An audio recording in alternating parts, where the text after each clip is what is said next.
Bonjour, aujourd'hui, nous allons voir la notion du point de partage d'un segment. Donc, c'est-à-dire comment qu'on pourrait faire pour trouver les coordonnées d'un point qui partage un segment dans une certaine fraction. Donc, on est à la page 4 de votre document de théorie du chapitre 3 de CST de 4. Donc, le point de partage d'un segment, il est possible de déterminer les coordonnées d'un point de partage d'un segment, c'est-à-dire un point situé à une certaine fraction d'un segment. Pour ce faire, on va déterminer séparément l'abscisse. Donc, l'abscisse correspond à notre coordonnée en x et l'ordonnée. Donc, on fait un calcul pour le x, puis ensuite, on refait exactement le même calcul, mais avec les valeurs du y. Donc, visuellement, un peu, hein, ici, supposons qu'on aurait ici à trouver, on aurait un segment UV. Le point de départ étant U ici, on a mis X1, Y1, et le point d'arrivée étant V pour X2, Y2. Donc, c'est toujours important de considérer à partir de où on part. Hein? Donc, à partir de U. Donc, ça peut être à faire attention parce que si je vous dis au 1/3 du segment UV à partir de U, si je pars d'ici pour le 1/3 versus si je pars de V et que je viens faire 1/3, je ne me retrouve pas au même endroit. Donc, c'est toujours important de vérifier de quel endroit on part. L'autre chose qui est importante de considérer, c'est toujours aussi la fraction. Donc, la fraction A sur B du segment UV qu'on veut trouver. Donc, visuellement, vous voyez au niveau du X qu'il y aurait eu un certain déplacement, comme ça, pour se rendre jusqu'à V. Ça, c'est notre delta X, hein, X2 moins X1. Et on va faire la fraction de ce déplacement-là. Donc, si c'est 1/3, on prendrait 1/3 de l'accroissement des X, ou 3/4 si c'est 3/4, ou bref, on multiplie notre fraction par notre accroissement. Et il ne faut pas oublier qu'on part ici de X1, donc X1 plus la fraction de l'accroissement. Donc, c'est tout. Puis le même raisonnement se produit au niveau du Y ici. Donc, on a notre delta Y, qui est notre déplacement vertical, qu'on multiplie par la même fraction. Hein. Si c'est le 1/3 du X, c'est le 1/3 du Y. Si c'est le 3/4 du X, ça va être le 3/4 du Y. Et on va ajouter ça à la coordonnée en Y, de façon à trouver... pas le Y2, mais le Y du point de partage. Donc, afin d'arriver à ça, on va venir utiliser une formule. Cette formule-là, vous allez venir l'écrire ici. Donc, en supposant la fraction A sur B et qu'on est à partir du point U, X1, Y1, la formule du point de partage, on va mettre P pour partage, là, mais c'est à vous de mettre la bonne lettre si jamais on vous en désigne une autre. Donc, X1, notre point de départ, plus A sur B, notre fraction, fois delta X. On se souvient que le delta X est X2 moins X1. On met une virgule parce que là, c'est un point qu'on trouve. Donc, ça ici, ça représente la coordonnée en X. Et on recommence le même calcul pour le Y. Bien, sensiblement le même. Nécessairement, les valeurs vont être différentes. Là. On commence avec Y1 plus A sur B fois delta Y. Donc, si vous remarquez, sensiblement la même chose. On le fait une fois avec les valeurs de X et on le refait ensuite pour le Y de façon à avoir un point, un X puis un Y. Donc, je vais peut-être se rappeler là, que le delta X, c'est X2 moins X1, si jamais vous vous en souvenez pas. Et le delta Y, lui, c'est Y2 moins Y1. C'est ce qu'on appelle l'accroissement des abscisses et l'accroissement des ordonnées. On en a déjà parlé au début du chapitre. Donc, on va faire un exemple à la page suivante. Donc, cette fois-ci, on se donne des points en particulier. Donc, on voudrait déterminer les coordonnées du point P qui se situe au 3/5. On a notre fraction ici. Des points U et V, qui sont U, c'est le point 4,6 et V, c'est le point 9,16. Et on nous dit à partir de U. Donc, ça, c'est important Quand on voit ça, on part de U, donc on va venir mettre x1, y1 vis-à-vis des coordonnées du point U. Donc, automatiquement, le point x2, y2, ça va être mon point V. Donc, faites attention, ça peut être un piège, ça. Il y a des fois où le point de départ peut être le point, ça aurait pu être le point V, là. Donc, s'ils nous disent ça, il faut faire attention de venir mettre les bonnes coordonnées au bon endroit.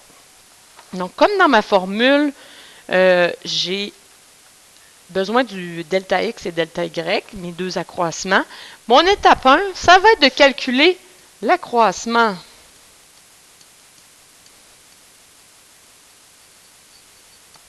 des abscisses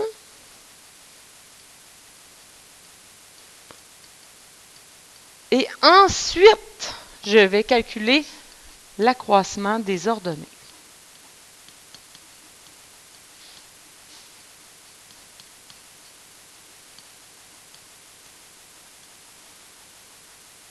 Du segment en considérant que les coordonnées du point de départ U correspondent à x1, y1.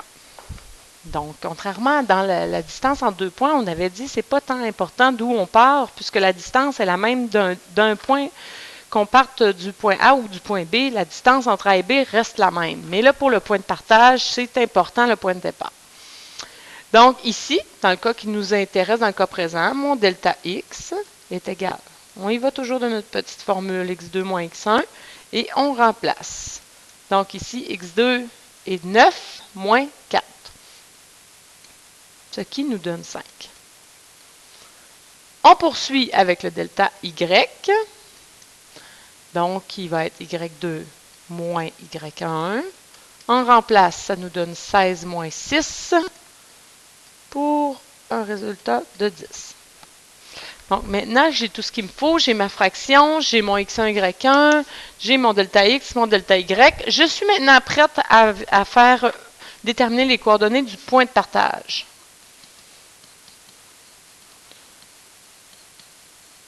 En additionnant la fraction 3/5 des accroissements calculés à mes coordonnées de départ. Donc, toujours les mêmes étapes. Hein. La première chose, on commence avec notre formule. Point P, ouvre la parenthèse pour écrire ma première coordonnée.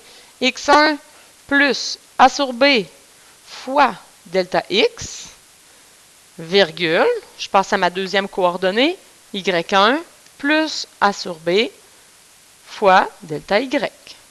Je ferme la parenthèse de mon point. Étape 2, on remplace tout ça. Donc, le point P, x1, donc on va relever un petit peu pour qu'on voit bien nos éléments ici, x1 étant 4, plus ma fraction a sur b était 3/5, que je multiplie par le delta x5, que j'ai calculé à l'étape 1, virgule. On recommence le même procédé pour notre y. Donc, on commence avec y1, qui est 6, plus a sur b, qui est 3/5, fois 10, qui est mon delta y. Et là, faites attention, hein, je vous rappelle que la priorité des opérations est toujours de mise. Donc, on va devoir commencer par notre multiplication, puis ensuite on additionne. Donc, si je fais 3/5 fois 5, ce que j'obtiens, c'est 3. Donc, 4 plus 3. Donc, je vais faire la même chose pour l'autre coordonnée. Donc, 3/5 fois 10, cette fois-ci, ça nous donne 6. Donc, on a 6 plus 6. Parce qu'on a commencé par notre multiplication. Et il nous reste 5 à additionner. Donc, 4 plus 3, ça fait 7. Et 6 plus 6, ça fait 12. Donc, l'étape intermédiaire ici, là, de multiplier avant d'additionner, vous n'êtes pas obligé de l'écrire. Hein. On aurait pu partir de l'étape ici et se rendre directement à la réponse, mais je voulais vraiment insister sur le fait que la multiplication ici est prioritaire sur l'addition parce que ça cause souvent des erreurs. Donc, si ça c'est bien fait ou si vous êtes à l'aise avec votre calculatrice, les étapes obligatoires sont d'écrire la formule, remplacer, puis de venir écrire notre réponse finale. Mais des fois, ça peut peut-être vous sauver des problèmes de venir écrire l'étape intermédiaire ici. Donc, avant d'enchaîner avec un autre exemple, je vous mets en garde. Donc, tantôt, j'ai parlé de l'importance de tenir compte du point de départ. Cette fois-ci, je vais attirer votre attention. On a déjà parlé un petit peu hein, un rapport versus une fraction. Donc, ça pourrait être l'autre élément qui est à faire attention dans les questions sur le point de partage. Donc, un point de partage ici qui serait situé au 3/5e. Donc, c'est ma fraction. 3/5e du segment UV. Donc, si je veux illustrer ça, dans le fond, ce que je fais, c'est que j'ai un segment UV. Donc, le UV. Et si je vais être au 3/5e, mais il faudrait que je puisse avoir un segment qui est séparé en 5 parties isométriques. Bon, c'est pas parfait pour l'instant, mais si vous comprenez que j'ai 5 parties isométriques, le 3/5e serait ici. Donc, 1, 2, 3, 3/5e. OK? On dit que c'est le même point que celui qui partage UV dans un rapport 3/2. Donc, un rapport, hein, je vous avais expliqué l'autre fois que c'est lorsqu'on sépare ça, un rapport, ça exprime ça compare deux parties. Donc, 3 à gauche pour 2 à droite. Donc, moi, j'aime bien utiliser les 2 points pour parler d'un rapport. Je trouve que ça met en évidence que c'est un rapport. Mais ce qui est à faire attention, c'est qu'on pourrait hein, vous écrire dans le texte un rapport. Ça pourrait être écrit rapport 3/2. Et à ce moment-là, ben, ce serait important de remettre ça en fraction pour utiliser notre formule. Comment qu'on fait ça? Bien, dans le fond, c'est qu'on additionne nos 2 parties. C'est ça qui nous donne le dénominateur qui est 5. Donc, il faut toujours faire attention quand on va venir lire notre question. Si on voit le mot rapport, il faut vraiment qu'il y ait une petite sonnette d'alarme qui sonne dans votre tête pour vous faire penser de transformer votre rapport en fraction.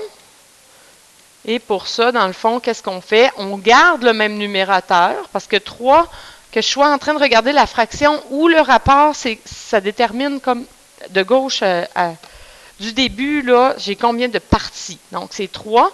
Ce qui est différent au niveau de la fraction, c'est qu'au lieu de me donner l'autre partie, en dessous, ce que je mets, c'est le total de parties. Donc, ici, ce serait 5 parce que j'ai 3 à gauche plus 2 à droite. Donc, autrement dit, vous additionnez vos 2 morceaux, ça vous donne l'élément en dessous, le dénominateur. On va faire un exemple de ça avec une question concrète. Donc, si vous tournez la page dans votre théorie, vous arrivez à un exemple ici où on vous demande le point P qui partage le segment BC dans un rapport 2/5e. Oh, là, je vois le mot rapport de 2/5. Donc, tout de suite, il faut faire attention. Le 2/5e, ici, c'est un rapport. Donc, il faut additionner. On va garder le 2 au niveau du numérateur et on va additionner 2 plus 5 pour avoir 7, notre dénominateur. Donc, maintenant, on a notre fraction 2/7.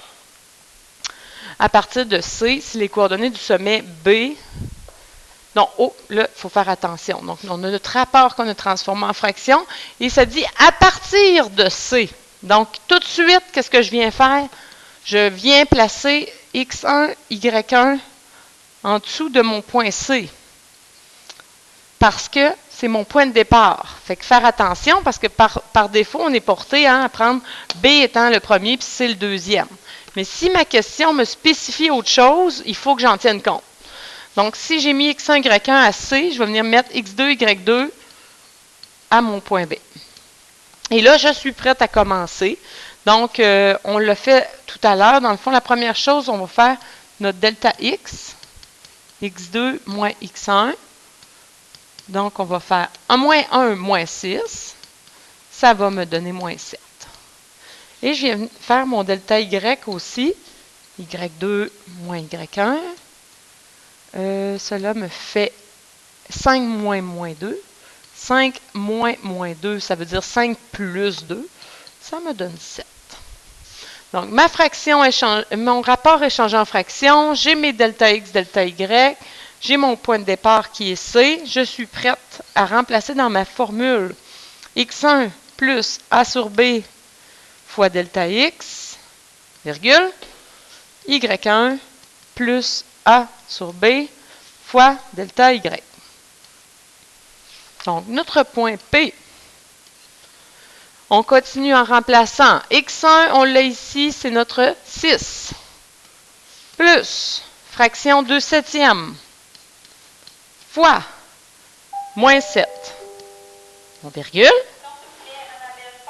Y1 est moins 2 plus 2/7 fois 7, mon delta Y. Et là, comme je vous disais, on peut le faire en deux temps ou tout d'un bout sur la calculatrice pour chacun des coordonnées. Donc, on commence par le fois. 2/7 fois moins 7, ça nous donne moins 2. 6 moins 2, ça fait 4. Et pour ici, on fait 2/7 fois 7, ça nous donne 2. Moins 2 plus 2, ça fait 0. Donc, vous pouvez entrer ça tout d'un coup sur votre calculatrice, là, et ça va vous donner 4. La même chose pour ici, on le refait pour avoir 0. Si vous préférez venir faire votre multiplication et ensuite additionner, vous le faites ainsi. Alors, voilà, c'était la théorie sur le point de partage. Il ne vous reste qu'à vous pratiquer. Bye bye!